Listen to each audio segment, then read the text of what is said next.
అంటే గైస్ బిర్యానీ చేసేద్దామా? Hey guys, finally మా అక్కను ఒప్పించేశాక మేము బిర్యానీ అయితే చేసుకున్నాం అనమాట. చాలా చాలా చాలా యమ్మీగా వచ్చింది. అసలు మీరు ఖచ్చితంగా అసలు రెసిపీ చూసేసి మీ ఇంట్లో చేసుకోవాలి, అంత బాగుంది. సో మీరు ఏం చేస్తారంటే ఫస్ట్ వీడియోలో చూపించినట్టు మసాలా రెడీ చేసుకోండి. మసాలా రెడీ చేసుకున్న తర్వాత మనకి పేస్ట్ అనేది చాలా ఇంపార్టెంట్ అనమాట. దీంతో చాలా ఫ్లేవర్ వస్తుంది మనకి బిర్యానీకి. సో ఆ ఇంగ్రీడియంట్స్ అన్నిటితోని మీరు మిర్చి పేస్ట్ తయారు చేసేసుకోండి. దాని తర్వాత బిర్యానీలోకి ఆనియన్స్ లేకపోతే ఎలా చెప్పండి, ఫ్రైడ్ ఆనియన్స్ అంటేనే బిర్యానీ కదా. మ్యారినేట్ చేసిన చికెన్లోకి ఒక 2 స్పూన్స్ మసాలా పౌడర్ అనేది ఖచ్చితంగా యాడ్ చేయండి. దాని తర్వాత ఇంకా మనం ప్రాసెస్లోకి వెళ్ళిపోతాం అనమాట. ఆహాహా, ప్రాసెస్ అనగానే నా నోట్లోంచి నీళ్ళు ఊరిపోతున్నాయండి. ఎంత టేస్టీగా వచ్చిందంటే అసలు వాయిస్ ఓవర్ ఇస్తున్నప్పుడు కూడా నాకు మళ్ళీ తినాలనిపిస్తుంది అనమాట. అది చూస్తూ ఉంటే అసలు యమ్మీగా వచ్చింది.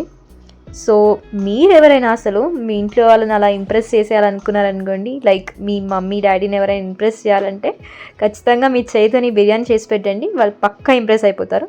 సో వీడియో నచ్చితే లైక్ అండ్ సబ్స్క్రైబ్ చేయడం మాత్రం అస్సలు మర్చిపోవద్దు.